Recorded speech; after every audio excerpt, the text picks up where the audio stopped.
4000 పైన కిలోమీటర్లు నడిచిన తర్వాత ఆయనకు ఒక మంచి ఆలోచన వచ్చింది. ఆలోచన ఏమిటంటే స్వాతంత్రం వచ్చి 70 ఏళ్ళు దాటినా బడుగు బలైన వర్గాల భవిష్యత్తు బాగలేదు, ఓట్లేసే ఎక్కువ సంఖ్యలో ఉన్నటువంటి వారికి సరి అయిన న్యాయం జరుగుతుంది, బీసీ కావచ్చు, ఎస్సీ కావచ్చు, మైనార్టీ కావచ్చు. అందుగురించి ఆయన ఏమన్నాడు, we will come to the power, we will conduct caste wise census. It is a X-ray అన్నాడు. కింది స్థాయిలో వాళ్ళ స్థితిగతులు ఏ విధంగా ఉంటాయని తెలుసుకోవడానికి ఎక్స్రే కూడా అన్నాడు. అలాంటి సమయంలో ఇవాళ ఇండియా కూటమి అతి దగ్గరలో వచ్చి కొన్ని ఓట్ల వల్లనే ఇవాళ ప్రధానమంత్రి కాలేకపోయినా ఆయనకు నేను ఒక లెటర్ రాశా. రాహుల్ గాంధీ గారు, మీరు గతంలో యూపీఏ ప్రభుత్వం ఉన్నప్పుడు సుప్రీంకోర్టు కొట్టేసింది, ఐఐఎంలో రిజర్వేషన్ లేదని కొట్టేస్తే అప్పుడు ఉన్నటువంటి యూపీఏ చైర్పర్సన్ సోనియా గాంధీ గారు పోయి, అమ్మ talent is not anybody's property, talent has given to everybody, we should give the opportunity అంటే మరి ఏం చేయాలన్నది. ఏం లేదమ్మా, సుప్రీంకోర్టు కొట్టేసిన there is no alternate, only పార్లమెంట్లో బిల్లు పెట్టియండి. అన్ని రాజకీయ పార్టీలతో మాట్లాడుతున్నప్పుడు ఉన్నటువంటి లల్లూ ప్రసాద్ యాదవ్ కానీ అందరూ కూడా సిపిఐ అందరూ కూడా మద్దతు ఇవ్వడం, బిల్లు పాస్ అయితే ఇవాళ కొన్ని వేల మంది యువకులు ఈనాడు చదువుకుంటున్నారు, డాక్టర్లు అవుతున్నారు, ఐఐటీలో ఇంజనీర్లు అవుతున్నారు, ఇవన్నీ జరుగుతున్నాయి. అదేవిధంగా రాహుల్ గాంధీ గారు ఆ రోజులలో 1993లో మండల్ కమిషన్ పాస్ అయితే ఇప్పటి వరకు మేము డబుల్ డిజిట్ దాటలేము. ఎందుకంటే సోషల్ జస్టిస్ మినిస్ట్రీలో 3 ఎస్సీ, ఎస్టీ, ఓబీసీ. కానీ ఎస్సీలకు ఒక ఏది ఆనాడు అంబేద్కర్ రాసిన అడ్డరాని తనం మీద వాళ్ళ రిజర్వేషన్ అట్లనే ఉంటుంది, కొత్తవాడు వచ్చే వరకు అదే పోస్టు ఖాళీ ఉంటుంది. కానీ మాది అట్లా లేదు. ఒకసారి ఆ పోస్టు సూటబుల్ రాకపోతే ఇట్ విల్ గో టు మళ్ళా అగ్రకులాల చేతికి పోతుందని చెప్తే అప్పుడు ఆయన మీరా కుమారికి చెప్పి సెపరేట్ చేశారు. SC parliament OBC parliament committee చేసి అప్పుడు మాకు తెలిసింది లెక్కలు ఎంత ఉన్నాయంటే మేము 9% అంటే డబుల్ డిజిట్ కూడా 1990 ఆల్రెడీ 27-28 ఏళ్లలో కూడా మేము డబుల్ డిజిట్కు దాటలేము, మాకు న్యాయం కావాలని కోరితే అప్పుడు రాహుల్ గాంధీ గారు మీరా కుమారికి చెప్పి సెపరేట్ చేయడం వల్ల ఇవాళ మాకు లెక్క తెలిసింది. అదే ఆలోచనతో మొన్న ఆయన జన్మదినంలో పోయినప్పుడు చెప్పాను, సార్ మీరు ఇంత నెక్కు వచ్చిపోయారు, దానికి కారణం ఏంటంటే ఎస్సీ, ఎస్టీ, ఓబీసీలకు ఓట్ బ్యాంకు, మీరు క్యాస్ట్ వైజ్ సెన్సస్ అనేదే బాగా జనంలో పోయింది, మా స్థితిగతులు మారుతాయని జనం ఎక్కువ సంఖ్యలో కాంగ్రెస్కు ఇండియా కూటమికి అవకాశం ఇచ్చారు, కానీ కొద్దిలో తప్పారు. కానీ ఈ ఇష్యూను మాత్రం తప్పనిసరిగా టేకప్ చేయాలంటే అదేవిధంగా ఆయనకు లెటర్ కూడా రాస్తే రాహుల్ గాంధీ గారు ఒక మంచి లెటర్ రాశారు, చదివి వినిపిస్తాను. Sri V. Hanumantrao, ex-member of Parliament. Dear Sri V. Hanumantrao, I hope this letter finds you well. Thank you for your letter. I have taken note of your valuable suggestions. The Congress party is committed to conducting the caste-wise census, and it will continue to take forward the work done by UPA government to upliftment of the OBCs and Rashar.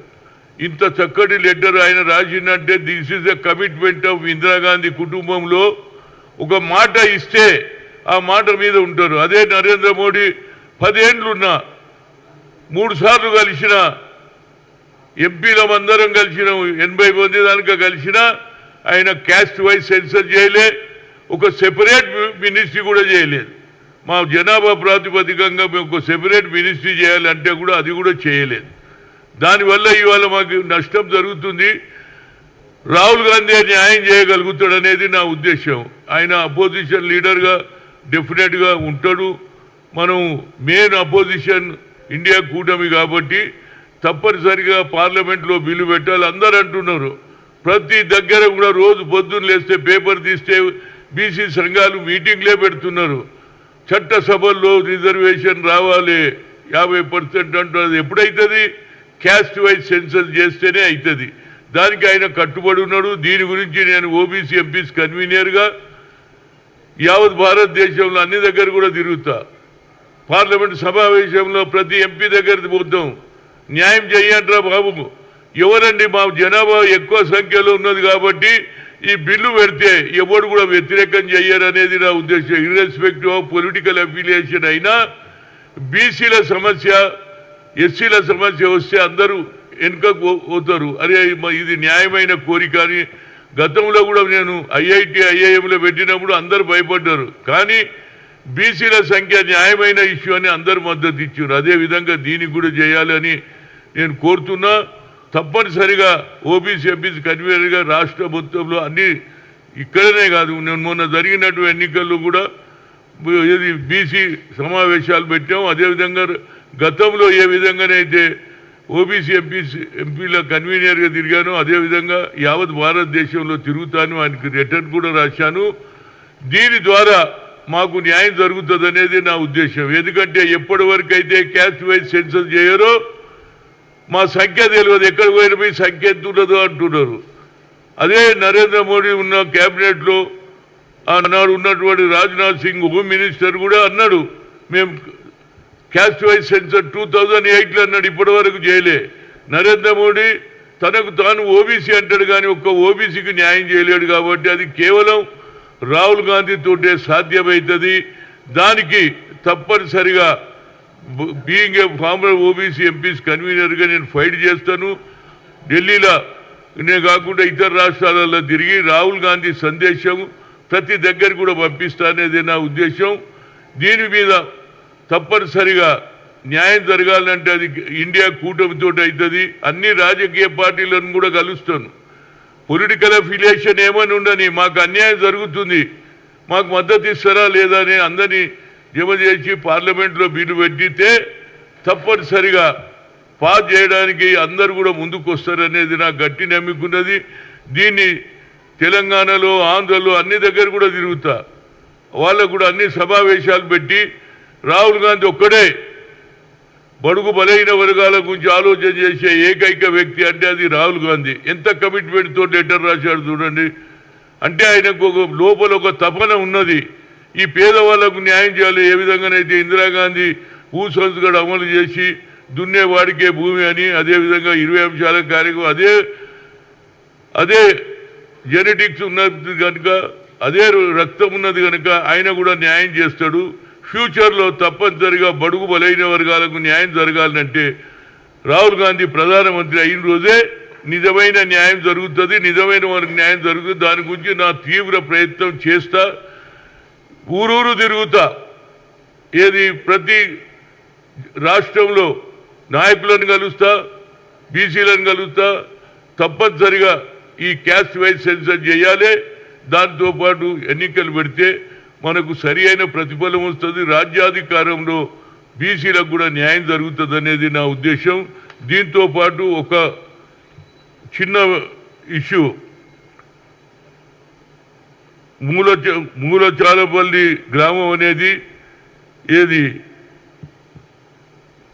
Rangareddy జిల్లాలో ఉన్నది. అక్కడ ఈశ్వరమ్మ అనే already ఇలా బట్టి విక్రమార్క చూడడానికి పోయాడు.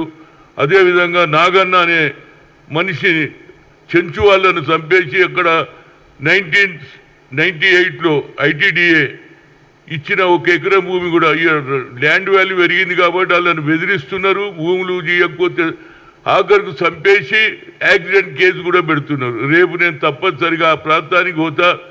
ఎక్కడ అన్యాయం జరిగినా, గతంలో హాజీపూర్లో అన్యాయం జరిగినా, సిరిసిల్లలో ఎస్సీల మీద అట్రాసిటీ జరిగినా, అదేవిధంగా ఖమ్మంలో రైతులకు సంఖ్యలు వేసిన ఏది మిర్చి రైతులకు పోయినా, ఎక్కడ అన్యాయం జరిగితే అక్కడ పోతా. ప్రభుత్వ దృష్టికి తెచ్చి చెంచులకు తప్పనిసరిగా రేవంత్ రెడ్డి వారికి జరిగిన అన్యాయం మీద న్యాయం చేయాలని కోరుతా. ఇప్పటివరకైతే మనం స్పాట్ మీద పోమో వాస్తవాలు తెలియదు. ఇవాళ పేపర్లో వచ్చింది అతడు 10-20 రోజుల కింద చంపేసి యాక్సిడెంట్ కేసుగా సృష్టించారు. ఆఖరుకు పోస్ట్ మార్టం కూడా చేయలేదంటారు. దీనికి కూడా అక్కడికి పోతాను. లాస్ట్ ఏదైతే అన్నిటికంటే రేవంత్ రెడ్డికి ఒక హృదయపూర్వక ధన్యవాదాలు. ఏంటంటే గతంలో యూపీఏ ప్రభుత్వం డాక్టర్ మన్మోహన్ సింగ్ గారు 70,000 crores రైతులకు రుణమాఫీ చేశాడు. అదేవిధంగా 2 లక్షల రుణమాఫీ చేయడానికి పూనుకున్నాడు బిఫోర్ ఆగస్ట్ 15 లోపల. దానికి రైతులందరూ సంతోషంగా ఉన్నారు. ఇలాంటి ఇచ్చిన హామీలన్నీ మనం నిలబెట్టుకుంటేనే అప్పుడే ప్రజలలో నమ్మిక ఏర్పడుతుంది. ప్రజలకు కాంగ్రెస్ మీద అభిమానం ఉన్నది. సోనియా గాంధీ ఇచ్చిన మాట తెలంగాణ ఇచ్చింది. 6 డిక్లరేషన్ కూడా చేస్తారు. అన్నిటికంటే ముఖ్యంగా రైతులకు 2 లక్షల రుణమాఫీ చేయడం సామాన్యం కాదు. ఇచ్చిన మాట నిలబెట్టుకుంటారు. కాబట్టి రేవంత్ రెడ్డి కూడా మంచి నిర్ణయం చేసుకున్న నా హృదయపూర్వక ధన్యవాదాలు. రేపు మాత్రం నేను ఆ ఊరికైతే పోతున్నా, ఆ చెంచు విలేజ్ పోతున్నా. అక్కడ వాస్తవాల పరిస్థితి ఏంటో తెలుసుకోవడానికి పోతున్నా.